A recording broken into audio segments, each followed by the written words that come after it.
Hello everyone, ayan, welcome back sa ating channel. Ayan po sa mga hindi pa po nakakapag-subscribe, mag-subscribe na po kayo. Kalimbangin ang bell para lagi tayong updated sa mga bagong video na ina-upload ko. At saka siya nga po pala, maraming salamat sa mga viewers natin dyan. Ayan po, naka 1 million views na po ako 2 weeks ago. Ayan, thank you so much sa inyo sa walang sawang pagtangkilik. At dito nga po sa video ito ay tatalakayin natin ang mga NBA player na pinarusahan ng mabibigat na parusa ng NBA Association. Ito nga, at unahin natin si Ja Morant. Ang Memphis Grizzlies star na si Ja Morant ay sinuspindi ng 25 laro ni Adam Silver at ng National Basketball Association dahil sa conduct detrimental to the league matapos makumpirma ng investigasyon na nagpaputok ng baril ang 23 anyos sa pangalawang pagkakataon sa kanyang Instagram Live noong Mayo 13. Ang video ay nabura kalaunan, ngunit ang pinsala ay nagawa na. Ang taga South Carolina ay nakatanggap ng 25 laro na nagbabawal para sa kanyang mga aksyon. Ang ikawalong pinakamahabang suspension sa kasaysayan ng NBA. Ayan po, si Ja Morant po ang ikawalo sa pinakamahabang kasaysayan sa NBA. Ito ang ikalawang pagbabawal para sa hindi nasisihang bituin pagkatapos ng isang katulad na insidente noong Marso nang makita siya sa Instagram Live na may hawak na baril sa isang Denver area club. Pagkatapos ng isang laro, nag-enroll si Morant sa isang pasilidad ng pagpapayo sa Florida upang matutunan kung paano mas mahusay na pamahalaan ng stress at nakipagkita pa kay Silver sa opisina ng commissioner. At ang Grizzlies guard ay napipilitang makaligtaan ang halos ikatlong bahagi ng season or mapipilitan siyang makaligtaan o hindi siya makapaglaro ng bahagi ng season. Ito na ang huling pagkakataon na siya ay madidisiplina ng liga.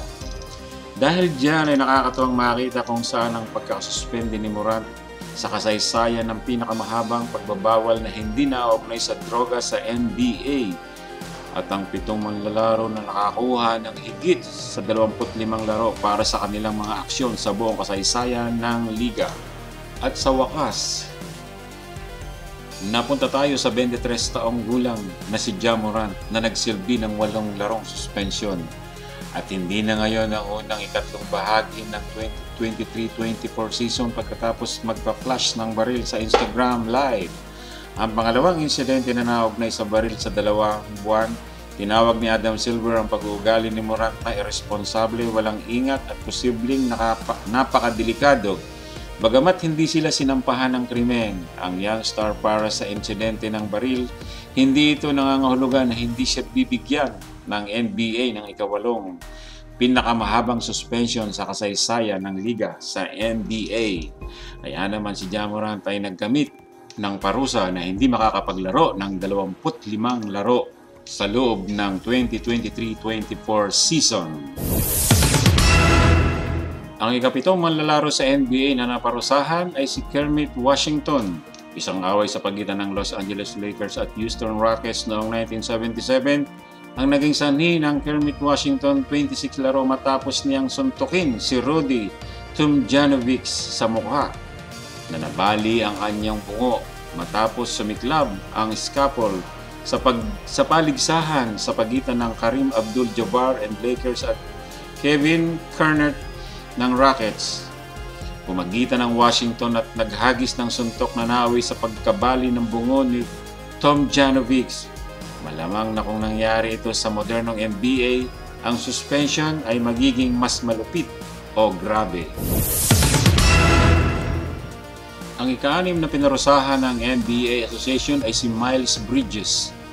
Ang pangalawa sa pinakahuling suspension sa listahan, ito ang pagkatapos ng Ja Morant and Miles Bridges ay nabigyan ng 30 larong suspension para sa karahasan sa tahanan noong Abril ng 2023. Inakusahan siya ng pananakit sa kanyang nobya noon sa harap ng kanilang 2 anak. Makalipas ang ilang buwan, inaresto siya ng pulisya ng Los Angeles bago pinalaya sa isang $130,000 na bono Si Bridges ay hindi pumirma ng kontrata para sa 2022-23 season at pagkatapos ng magsilbi ng 20 laro, hindi niya mapapalampas ang unang 10 laro na itinuturing niyang karapat-dapat na laruin sa 2023-2024 campaign. Ang panlima naman na naparusahan ng NBA Association ay si Stephen Jackson. Si Stephen Jackson ay isa sa 9 na manlalaro na sangkot sa malice at the police, kung saan ang gawa ay nakakuha sa kanya ng 30 laro na suspension.